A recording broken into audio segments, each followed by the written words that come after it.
as it sounds, and especially if there's ladies around, it's quite hard to do because living a minimalistic lifestyle or a Spartan lifestyle, bachelor pad lifestyle, if you will, is, a great way to do what he's talking about, not spending more money than for things you don't need, for families or married couples or, certain types of girlfriends. That's a lot harder because you can't just be, and I say that with all due respect because I completely agree with what he's saying. No, I got you. But, I've had it where it's like, is this where you live? And it's like, yeah. And then, it's like minus 10 million points. So you just got to keep that in mind. But I was going to point out that a lot of people who travel can take up to $100,000 off of federal taxes if it's earned overseas. So there's a lot of people that fit that. The oil workers that go to Canada or somewhere in Asia or something like that. People who live over, a lot of people who leave in the winters. If they leave and make money in another country, they don't have to pay on that. Yeah. There are some hoops. It's not just that easy. And then one more thing on that topic is Bitcoin. Yeah. Get paid for what you do in Bitcoin. It's not completely anonymous. I know I'm intermediate level as far as the technology goes, and I fully understand that it is not invisible. But, mix it up. I think that's kind of what he was saying is, keep them moving. Jab, jab, jab, dodge, kind of, float like a butterfly, sting like a bee as far as get multiple forms of income different ways and do things cash and do things online and do things overseas and do things like that and then be like, hey guys, I don't really owe you. I owe you $500. And so I really appreciated that. But what I really called in for was to ask about this censorship issue. I've been listening about 30 minutes, so I may have missed it, but it seems like you're a little bit in disagreement with Dr.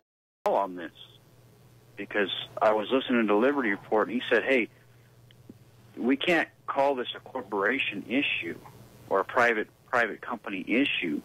You have to keep in mind that these companies were set up with government funds, in part, or by government agencies, in my opinion. Mm-hmm. And, for example, Google, In-Q-Tel, is an investment arm of a alphabet soup governmental agency that does a lot of things. So do I have a share in that? Am I a shareholder of that? Because when you lay down telephone lines or pave roads and then you're in the Babylon system and you have to pay into it, then in some ways you're a shareholder. They can't turn this guy's phone off, can they? His AT&T phone, his iPhone, just switch it off and say, we don't like what you're saying. So Dr. Paul was making this point, saying that's not a good dichotomy. Well, they're privately owned, shareholder-based.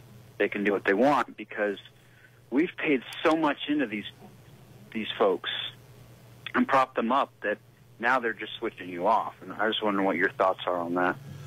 Well, there is not a man in the nor on the phone that does not love the great Dr. Ron Paul.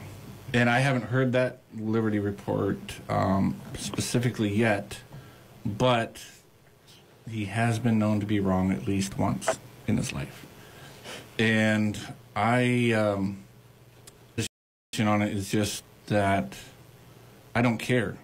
I don't want more government regulation. Let them have it then. If that's the way it's going to be, then just let them have it and let them censor whatever they want and quit using it. And I was going to have Dave talk on this a little bit because he mentioned it to me earlier. If that's the way it's going to be, then quit using freaking Facebook and go out and see your family. Right. Go out and meet your neighbors. Go out and involve yourself with the community. They can't regulate that. Well, they may try, but they're not going to regulate that right now. And I I don't know. I'll have to listen to that before I can really make a decision on what Ron said. But and I understand what they're saying with the, well, you know, we've spent all this money and stuff.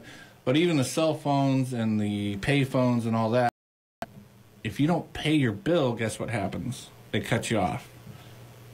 Well, how can they do that? We spent all this tax money to blah, blah, blah. Well, there's still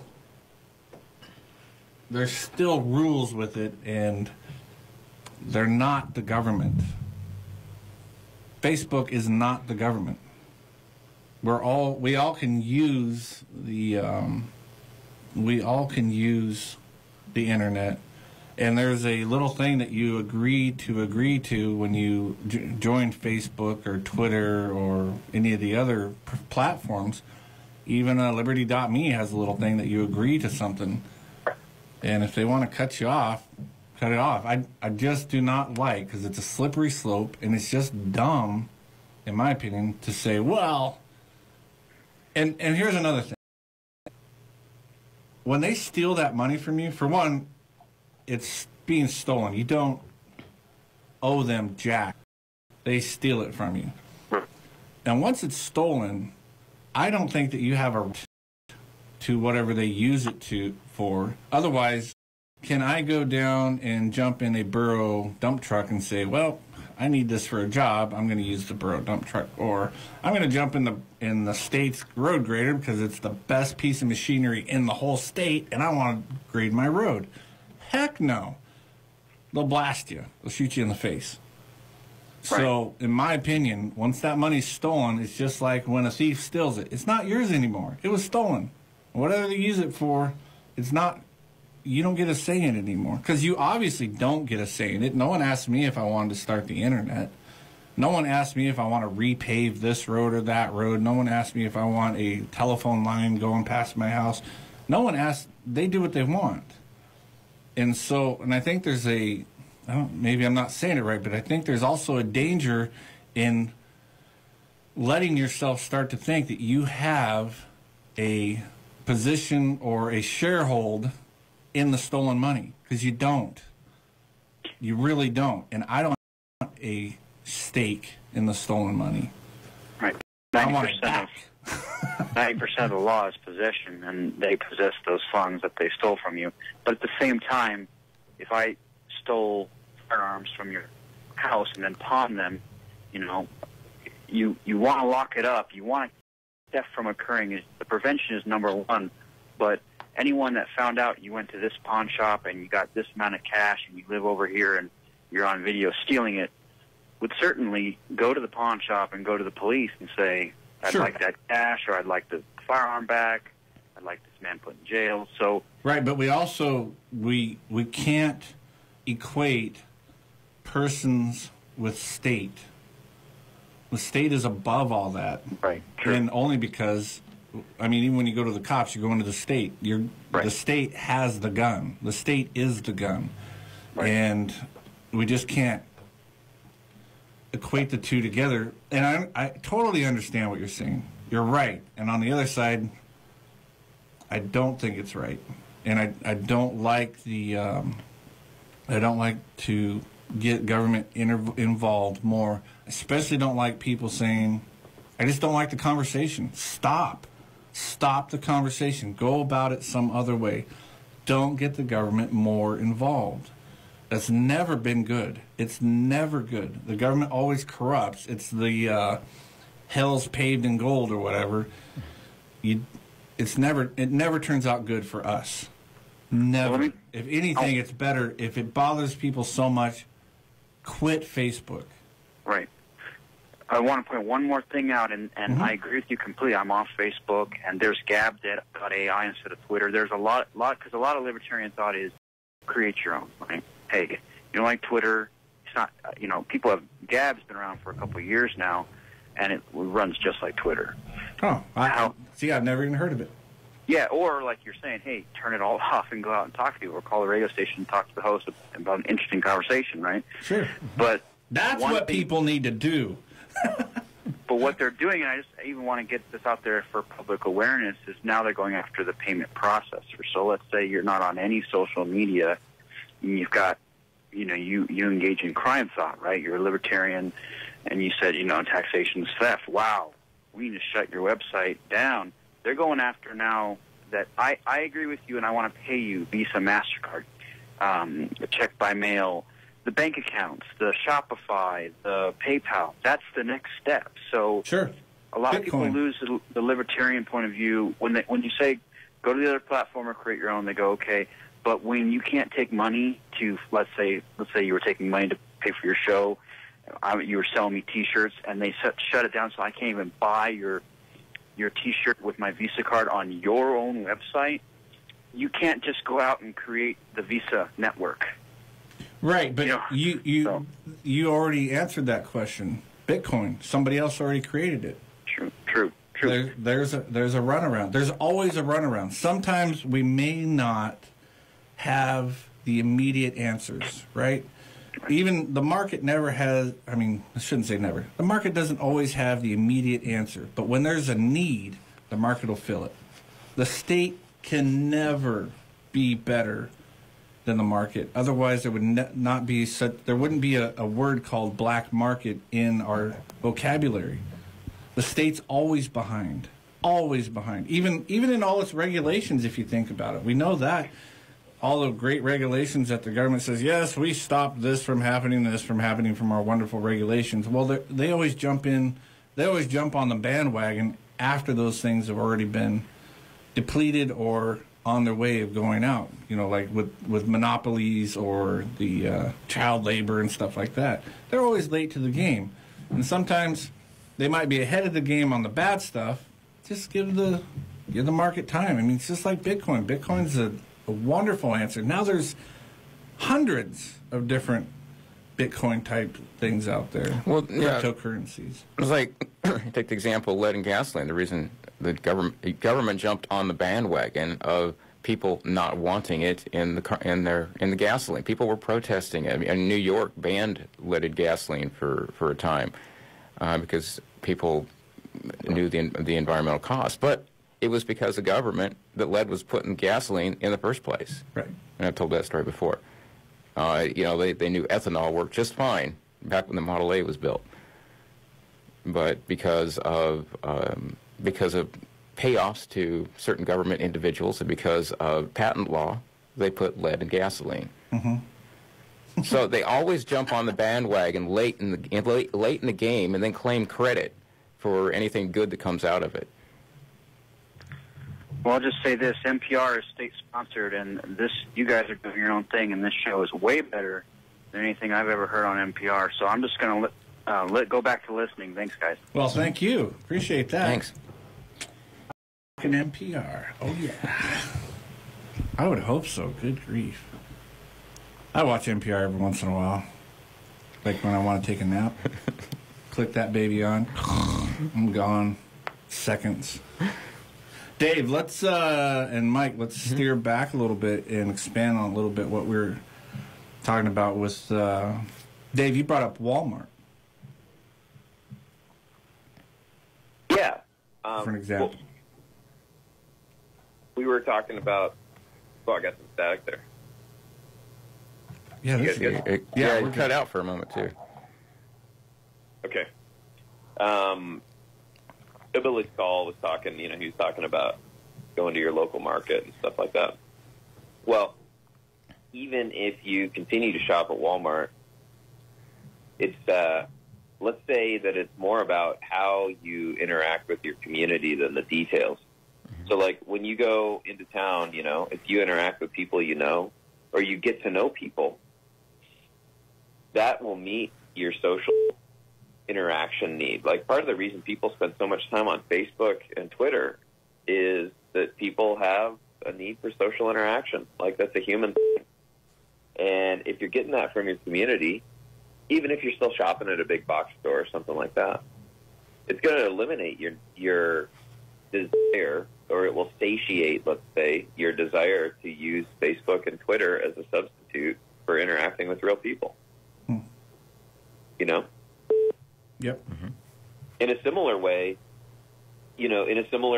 to if you had access, let's say you knew a farmer in Delta or something, and you had access to good meat and good food from them, and it was convenient, let's say it was equally convenient as going to Walmart, then you wouldn't go to Walmart. Not out of some political stance that you have, but it's just like, oh, I've built the community around me is meeting my needs, and so I don't need to have them met in an abstract way. And then it just eliminates the need for those things. And you can't do that universally. We were talking about division of labor. Division of labor is great because it means you don't have to do absolutely everything. You can focus on some stuff.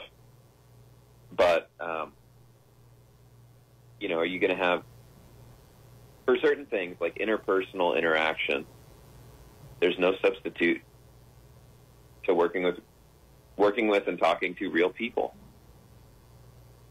Even if it's just your neighbor or something. And that would be the end of Facebook and Twitter. Like, what would you have to post on Facebook if you spent an hour talking to your neighbors every day? That you spent an hour talking to your neighbors?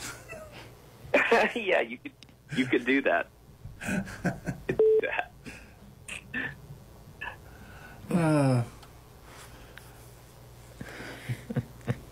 One thing we use, we still use text messages and email. Mm-hmm. That's Right. how we interact. It works great. It works very well.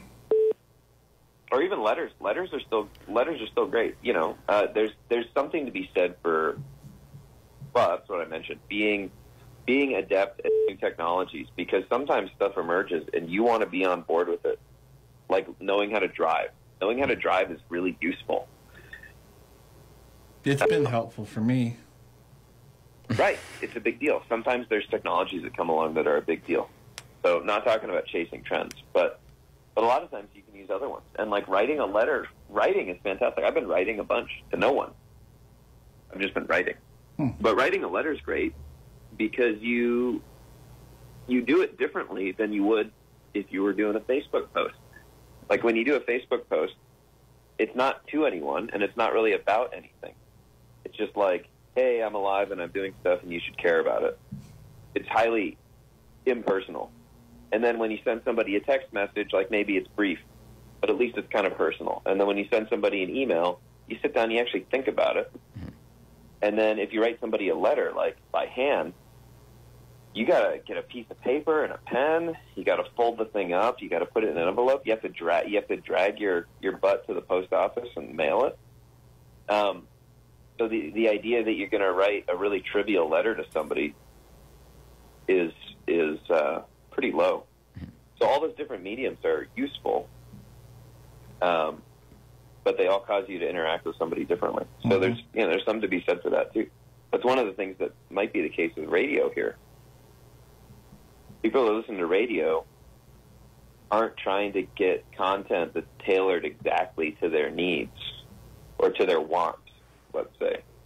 They're hopping around the dial. They want something interesting and unexpected. And that's probably a human characteristic, too. It's probably why radio is still around. Like, I thought radio was going to go away a decade ago. But I actually did...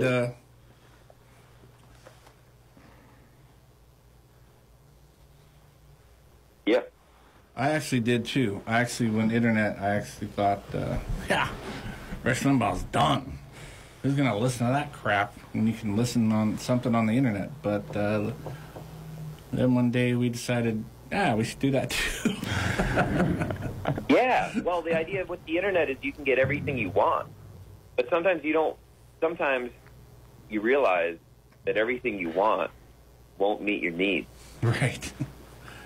Yeah. Because you don't really know yourself that well. And that's a weird thing with radio. I went to school with a guy at UAF who he got like a business or communications degree. He was in radio. He did sales. He worked at KFAR actually. And when we graduated in like 2005 or whatever, I was like, dude, I can't believe you got a job in radio. Like, what a dead end career. And he's still rocking it. That was 13 years ago. Yeah. Worked with another guy at a drone company, and he had worked for Ricoh. And I was like, well, what did you do at Ricoh? And he's like, well, I was head of all the paper handling products I was like, oh, so that's why you quit, huh? Like nobody's doing anything with paper anymore. He said, no way.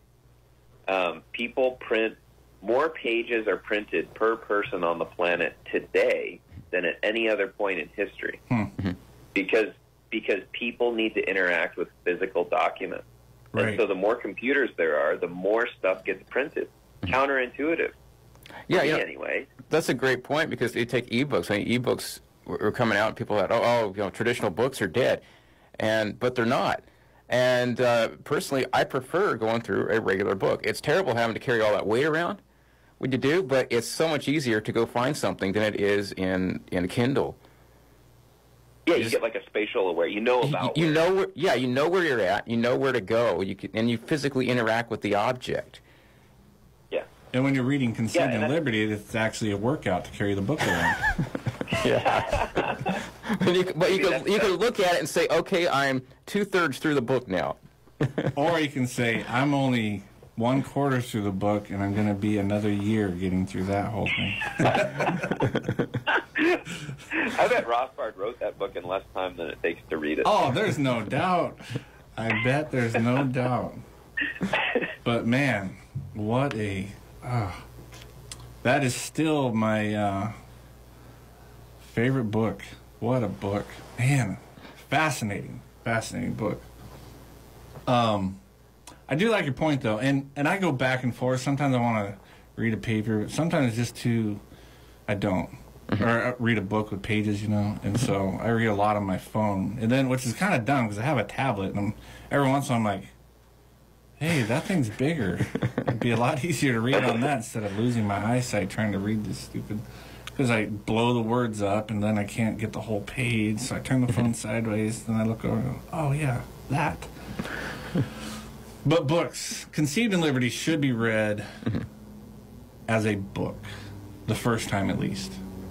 And then from there, but here's another thing. With the digital format, there are good things about it, too, because you can save things, you can scribe things next to it, you can highlight things, you can bookmark things, and where what I did with and I lost the version. It kind of ticks me off when I switched phones one time. But one of my Conceived in Liberties on my phone, I had so many different bookmarks and highlights and little notes and stuff on my phone that was so awesome that if I'd done that to the book, I wouldn't have had enough room to write, because it's so... I mean, he's got it crammed already with all his footnotes and all that kind of good stuff. So. Well, yeah, and that, like with an e-book on a tablet versus a regular book, the big advantage for me on the tablet is with paper books, I tend to get tired pretty quickly. I start to fall asleep. With the tablet, the light coming at you, it stimulates the visual cortex and it keeps you awake. Yep. That's why they say not to read on your phone. Right. 2 hours. And that's why I won't use a tablet right before I go to bed. I usually do, and it wakes me up when I drop it on the ground. It's time to go to sleep. Let's hit the phones, guys. Hello, caller. You're up next. Hi, this is Jim and Kenai. Yes. I hate to call when you guys are when you guys have moved on to a different topic, because that one's interesting too. Take us back all the way up to here. Okay, well, it's interesting. I love how, the U.S. government's like, if you don't do what we want, we will stop your ability to trade because we have the dollar. It's like, yeah, but you keep destroying the dollar. And every time you give people reason not to use it, you're cutting off your main means of control. And, eventually there's not going to be enough left there. I mean, it's all that's going to be left is we'll kill you. And that won't work. That's too expensive.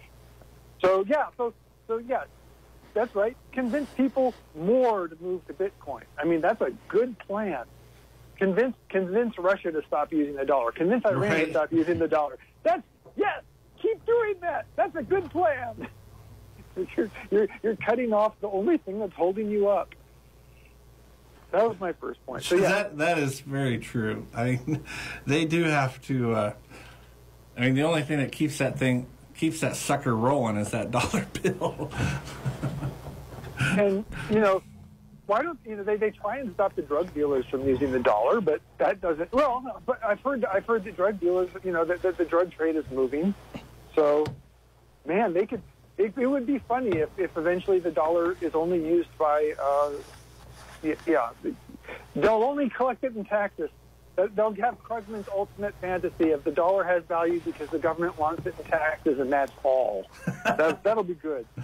And then you've kind of moved up to this other issue, which is kind of the tyranny of choice, in that there's so many choices that, first off, sometimes you don't know what you want, and like you say, you stumble across something in the newspaper, or you stumble across something on your Facebook feed or whatever, and that's always interesting. And that comes, and you like saying about using the radio is, you want something, but you don't know what, and that's interesting. That's not really that's kind of, we fall into the economic thought of purposeful action, and then there's also unpurposeful action or serendipitous action, or sometimes the things in your life that you hadn't planned on that give your life meaning. So, the commies, that was what they hated, was that you couldn't plan out your life and do everything scientifically and logically. That's what they hated about the market, is they could not centrally plan it. They were trying to get rid of that. But so much of what's actually useful in our life is the stuff that we don't plan, because our imaginations are limited.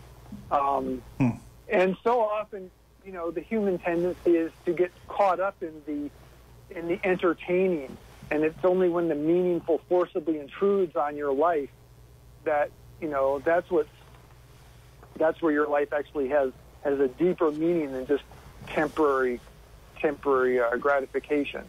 And so I think that's what people like Hillbilly feel, and that's kind of his responses, in my opinion, to go a little bit too far the other direction. But I think there's an actually definite something there, and right. That's where you get your argument between your paleo and your libertarians, and why you wind up with your paleo libertarian type is recognition. Economics tells us how things work, but they don't tell us necessarily what to value. Sometimes like economics tells me that if I pay my son to mow my lawn, it's actually less efficient than hiring the pros, because the pros, I don't have to maintain the equipment for the pros. The pros get it done right the first time, right? So economically, I should hire the pros to mow my lawn, but I actually want to hire my son because I'm interested in instilling a certain set of values in him, even though it's much more expensive for the first few years, or maybe indefinitely. Who knows? Maybe he'll never, get to where he does it right. That wasn't, not speaking about my son, just in general. So, that's where you get these different arguments, and that's where there's an interesting debate between Vox Day and Rob Murphy about free trade, and Vox was kind of bumping up against the yes, but in the economic calculation, you're missing some values, and ultimately where Vox loses, or where the non-free trade people loses, but you're depending on the state to make these choices, and the state will never make these choices in a nuanced way, or in a way that isn't just completely overcome with rent seeking. So it's not an effective way for achieving your goal. So I guess I kind of wandered off the beaten path. But that was the things that I was thinking about all the topics you guys talked about. I'm done. Well, that was a good... Well, one of the fun things, he's talking about the tyranny of choice. There's this idea that we've talked about this a little bit. It's like the perspective that you have determines what you see, and it determines what you're blind to as well, right? Yeah. And so the perspective right now on technology is, it starts with the premise that people know what they want. That's one premise. And the other premise is that their behavior is capable of being accurately modeled, right? And and what they're finding, and okay, so if you look at someone's behavior, let's say you model someone's behavior, and you start looking at the things that are repetitive, and you say, look at this, their behavior is capable of being modeled. Well, what you're really saying is the parts of their behavior that that can be modeled, and the parts of their behavior that can't be modeled, we're just ignoring because it doesn't fit within our system. Does that make sense? Yeah, well, what was interesting is part of Steve Jobs' brilliance, and I use that term with some circumspection, but part of his brilliance is he could people don't want, they don't know what they want. They will want this once it exists. And that was and that was part of part of his unique ability. And he wasn't always right, but he was right often enough. He never let the market dictate what he would invent. And one of the traps with all this social media stuff, one of the places it might die, well, let's say it won't die, but it will reach a plateau, is that it can't offer you things that you don't know you want, which is most of your life. Most of your life is discovering things that you didn't know you wanted. Yeah. Or at least the meaningful part. Like, if you think of any meaningful experience, you're like, whoa, that was new, right? That wasn't something I was seeking. That's something that found me. Well, now much like this radio show. Here's something interesting, though. But those things they don't follow patterns inside a single person, but they often follow patterns across people. And that's what Google that's what Amazon and YouTube are trying, because sometimes you'll see that YouTube's algorithm will say people who were following this line of thought sometimes jumped over to this other line of thought. So that the algorithm notices that other people follow this behavior, not because it understands or not because it's grouping, just because it kind of sees that. Anyway, it's trying to get there. YouTube is trying to get there to some extent. They are trying to get there. They are trying to get there. But one of the limitations to that is, let's say, there was an article about Google's ability to predict your behavior if you turned on all their services and let them have their way with you, let's say. Yeah. And it was like, 98% of your behavior after a year is highly predictable. Well, that's only true across like a span of a day. And if you start multiplying 98% by itself, it doesn't take very long until you're down to like very close to 0%. Right.